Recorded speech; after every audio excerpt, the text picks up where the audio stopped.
প্রিয় দর্শক, আজ আমি আপনাদেরকে জানাবো 400 বছরের পুরনো এক মুসলিম জমিদারির ইতিহাস।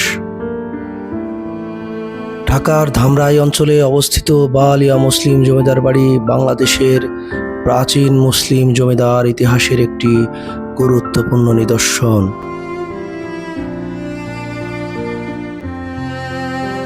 স্থানীয়দের মতে এই জমিদার বাড়িটির বয়স প্রায় 400 বছরের পুরনো। মুঘল আমলের শেষের দিকে এই অঞ্চলে মুসলিম জমিদার পরিবারের উত্থান ঘটে এবং তখন থেকেই বালিয়া জমিদারির সূচনা হয়। ইতিহাস অনুযায়ী এই জমিদার পরিবারের প্রতিষ্ঠাতা ছিলেন মালিক মোহাম্মদ বক্স নামের একজন প্রভাবশালী মুসলিম জমিদার। তিনি মূলত ভারতের মুলতান অঞ্চল থেকে এসে এই এলাকায় বসবাস শুরু করেছিলেন। ধীরে ধীরে তিনি জমি, ব্যবসা, প্রশাসনিক প্রভাবের মাধ্যমে বিশাল এক জমিদারি গড়ে তোলেন। পরে তার ছেলে হাজী মালিক করিম বক্স জমিদারির দায়িত্ব গ্রহণ করেন এবং এস্টেটের পরিধি আরও ধীরে ধীরে বাড়াতে থাকেন। বালিয়া জমিদার বাড়ির স্থাপত্য শিল্প মুঘল ও উপমহাদেশীয় মুসলিম স্থাপত্যের প্রভাব বেশ স্পষ্টভাবে দেখা যায়। বিশাল খিলান, উচ্চ প্রবেশদ্বার, পুরু দেয়াল, লম্বা বারান্দা এবং কারুকাজ করা দরজা জানালা প্রাসাদটিকে রাজকীয় সৌন্দর্য আরও আকর্ষণীয় করে তুলেছে। একসময় এখানে দরবার বসত, প্রজাদের বিচার হতো এবং বিভিন্ন সামাজিক অনুষ্ঠানের আয়োজন করা হতো।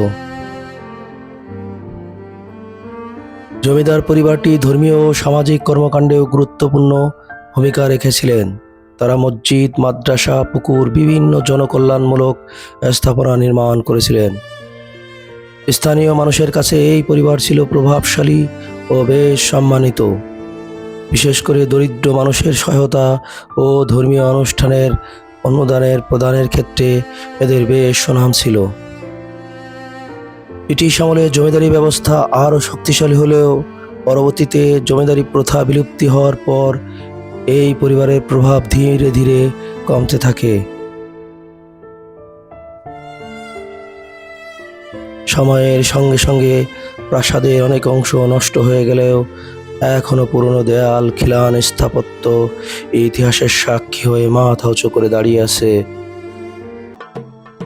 বর্তমানে এটি ইতিহাস প্রেমীদের ও ভ্রমণ প্রিয়াসুদের কাছে এক আকর্ষণীয় স্থান। তো আজও সেই পুরনো মুসলিম জমিদার বাড়ির ইট পাথরের ভগ্ন স্তূপ রয়ে গেছে। সেখানেই বসবাস করে এই জমিদারির যে কয়েক প্রজন্ম পরে যারা উত্তরাধিকার, তাদের সাথে আজ আমি আপনাদেরকে পরিচয় করিয়ে দিব। যত্নে আর অবহেলায় একেবারে হয়তো যে কোনো মুহূর্তেই ভেঙে পড়তে পারে।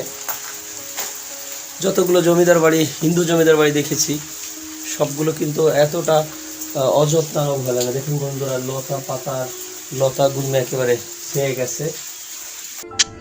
তো দর্শক, কালের বিবর্তনে হারিয়ে গেছে জমিদারি প্রথা, কালের বিবর্তনে হারিয়ে গেছে এই শহরের যত নান্দনিক স্থাপত্যের শৈল্পিক নিদর্শন, কারুকার্য, কিন্তু আজও মাথা উঁচু করে দাঁড়িয়ে আছে এই 400 বছরের পুরনো যে মুসলিম জমিদারির বক্স সাহেবের সেই জমিদারির নিদর্শন, এই পুরনো দালান। যদিও আজ একেবারে ভেঙে প্রায় মাটির সাথে মিশে গেছে, তারপরও সেই 400 বছরের আগের মুঘল শাসন আমলের যে জমিদার, তাকে সাক্ষী হিসেবে কিন্তু মাথা উঁচু করে দাঁড়িয়ে আছে। তো দর্শক, 400 বছর পরে এসেও কিন্তু এই পুরনো স্থাপত্যগুলো আজও সাক্ষী দিচ্ছে তৎকালীন সেই বক্স পরিবার কতটা প্রভাবশালী ছিল, তারা কতটা রুচিশীল ছিল সেসব কিছুর। যদিও একেবারে পুরনো বিল্ডিংগুলো ধসে গিয়ে একেবারে মাটির সাথে প্রায় মিশে গেছে। এই যে দেখেন, বৃষ্টি নামতেছে, প্রচুর পরিমাণে পানি পড়তেছে, ধ্বংস উপরও দাঁড়িয়ে আছে মাথা উঁচু করে তাদের সেই ইতিহাস, ঐতিহ্য এবং গৌরব অর্জিত যে বংশ পরম্পরা, অহংকার, সেটি।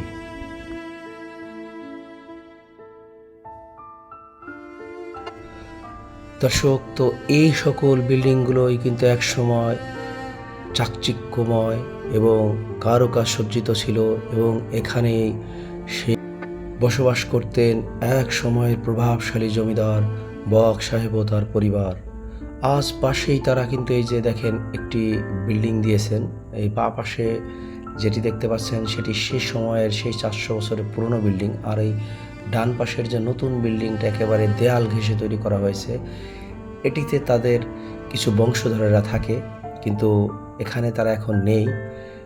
এই দেখেন মাটির সাথে একেবারে দেয়ালগুলো মিশে গেছে।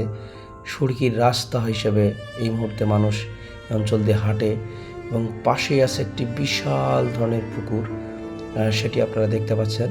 তো এখানে প্রতিদিন প্রচুর পরিমাণের দর্শক যারা ইতিহাসকে ভালোবাসে তারা কিন্তু এখানে এসে হাজির হয়।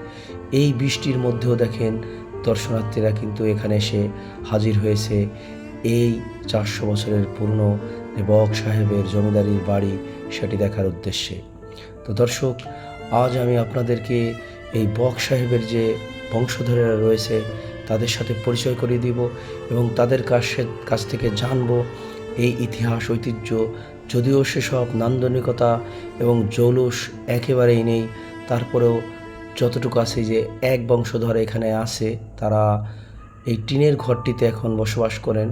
সেই নান্দনিকতা, সেই জৌলুস, সেই প্রভাব প্রতিপত্তি হয়তো এখন আর নেই, কিন্তু যারা আছে তাদের সাথে একটু পরিচয় করে তাদের সম্পর্কে বিস্তারিত জানার চেষ্টা করব। তো চলুন।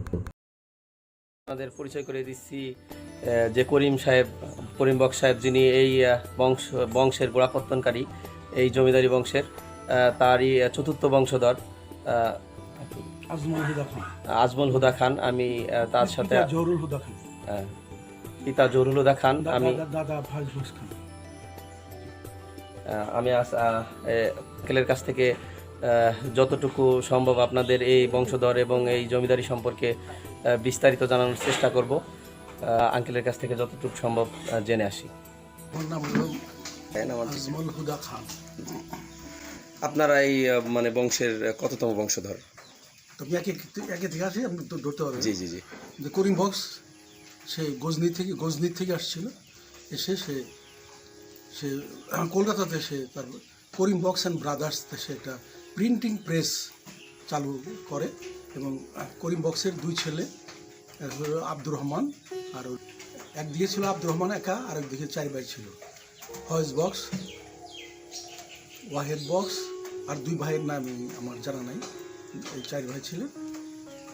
এইগুলো তারপরে ফয়েজ বক্সের হলো আপনার 4 ছেলে, শামসুল হুদা খান, তারপরে নুরুল হুদা খান, তারপরে আপনার খয়রুল হুদা খান, তারপরে জহুরুল হুদা খান। এই 4 ভাই হলো।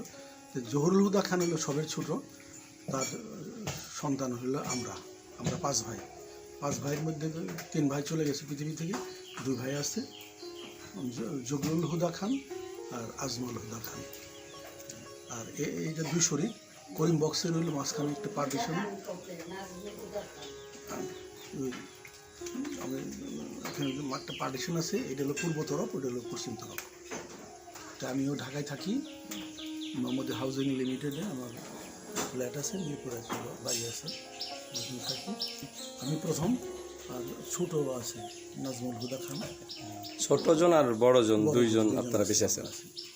আর এখানে ফয়েজ বক্সের বংশধর হলো আমরা, আর ওয়াহিদ বক্সের বংশ হলো ওরা 2 জন।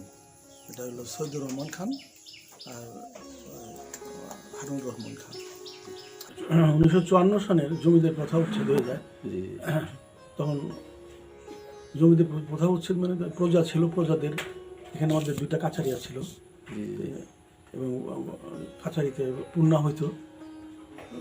প্রজারা নাম কাগজতে খাজনা দিত, 4 বছর 10 বছর, 1 বছরে খাজনা নিয়ে আর খাজনা মাফ করে দিতেন।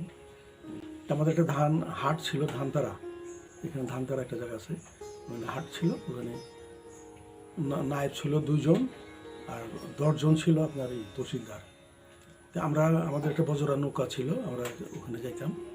তো ওরা 4 শরিকের জন্য 4 বস্তা চাউল, 4টা ইলিশ মাছ, 4টা মোরগ, যা যা দরকার সংসারে 1 সপ্তাহে দিয়ে দিত, আবার পরের সপ্তাহে। তো এইভাবে ওখান থেকে ইনকাম আসতো। তো জমিদারের ছেলেরা তেমন কিছু করতো না, বেকার মতো থাকতো, বিভিন্ন জমিদারি ইনকাম দিয়ে চলতো। কিন্তু যখন আপনার জমিদের প্রথা উচ্ছেদ হয়ে গেল 1954 সনে, তখন এরা খুবই একটা আকাশ থেকে মাটিতে পড়ে গেল আর কি, খুবই একটা অভাবের মধ্যে দিন কাটতো। কিন্তু কিন্তু এদেরই তিন মণ চাল একটা ঘোড়ায় আনতো, 3 মণ চাল এই এই এই পরগনায় রান্না হইতো, এবং বেল বাজতো, খাওয়ার জন্য বেল বাজতো। চকে থেকে যারা ওখানে কাজ করতো তারা পর্যন্ত এসে খেয়ে যেত। এবং এই ড্রেন আসছিল, এখান থেকে ড্রেন আসছিল, ড্রেন দিয়ে আপনার খাবার চলে যেত, ওই উচ্ছিষ্ট খাবার। কিন্তু পরবর্তী পর্যায়ে এরাই তো পরবর্তী খাইতে পায় নাই, বুঝছেন। 1962 সালে আপনার আয়ুব খান যখন ইরি আবাদ করলেন, তখন থেকে মানুষ একটু খেতে পারলো, কেন ওই বন্যা ইয়েতে ফসল নষ্ট হয়ে যেত না। তখন তো আপনার আমন ধান, আউশ ধান আর পাট হইতো। পরবর্তী পর্যায়ে এরি ধান বছরে 3-4-12 করে উঠতো ফসল। এখন তো আপনার প্রচুর খাবার সকলের ঘরে আছে। আঙ্কেল, আসলে করিম বক সাহেব উনি আসলে কত সাল থেকে এই জমিদারি প্রথার যে গোড়াপত্তন করছেন এটা জানা বলতে পারবো না। এটা কি শুধু উনি একাই জমিদারি পরিচালনা করছিলেন, নাকি আরো করিম বক্স একাই? করিম বক্স শুধুমাত্র উনি একাই? এবং সেটা কলকাতাতে প্রিন্টিং প্রেস ছিল, অল ওভার ভারতের মধ্যে সে সবচেয়ে শ্রেষ্ঠ ছিল। 700-800 কর্মচারী ছিল। আমরা তো যতদূর জেনেছি যে বাংলাদেশ আসলে 3500 যে জমিদার ছিল ওই সময়টাতে, ব্রিটিশ আমলের যখন ওই গোড়াপত্তন করা হয়, জমিদারি প্রথা শুরু হয়, তখন তার মধ্যে 500 জন ছিল আসলে মুসলমান জমিদার। তো এই 500 জনের মধ্যে তো আপনারাও সেই গর্বিত জমিদারের উত্তরাধিকারী, বংশধর। তো সেই হিসেবে আপনাদের এখনকার দিনে আসলে অনুভূতিটা কি, তাদের নিয়ে আপনারা কতটুকু মানে স্যাটিসফাই? আমার যেহেতু তাদের সৌহার্দ্য বা তাদের সান্নিধ্য আমরা পাই নাই, কিন্তু কত মানুষের কাছে বলতে গর্ববোধ করি যে আমরা জমিদার বংশের। এই ঐতিহ্যটা এটা তো আমি লাখ টাকা দিয়ে কেন, কোটি টাকা দিয়ে কিনা যাবে না। আসলে সত্যিকার অর্থে এই জিনিসটা আমি এতটা রেসপেক্ট এই কারণে দিতেছি, কারণ ওই সময়টাতে আসলে এই অঞ্চলে মুসলমানদের আসলে জমিদার হওয়াটা বা এত যাওয়াটা কিন্তু খুব কঠিন ছিল।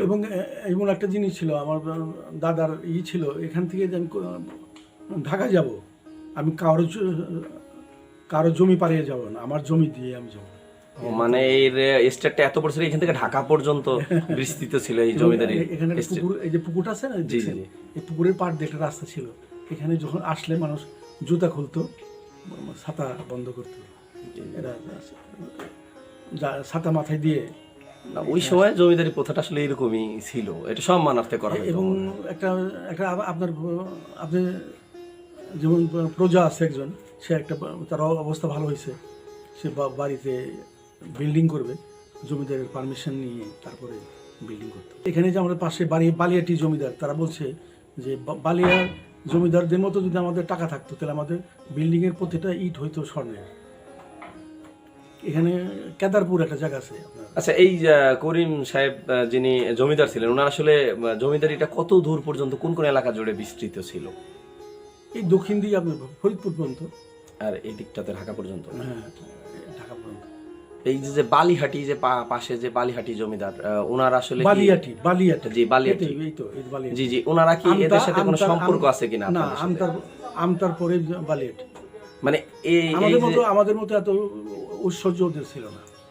ওরা তো হিন্দু জমিদার ছিল, কিন্তু আমি বলছি এরা কি আগে, আপনারা কি আগে জমিদার ছিলেন? মানে এই বংশধররা করিম বক সাহেব কি আগে ছিলেন, না একে পাশাপাশি জমিদারি ছিলেন?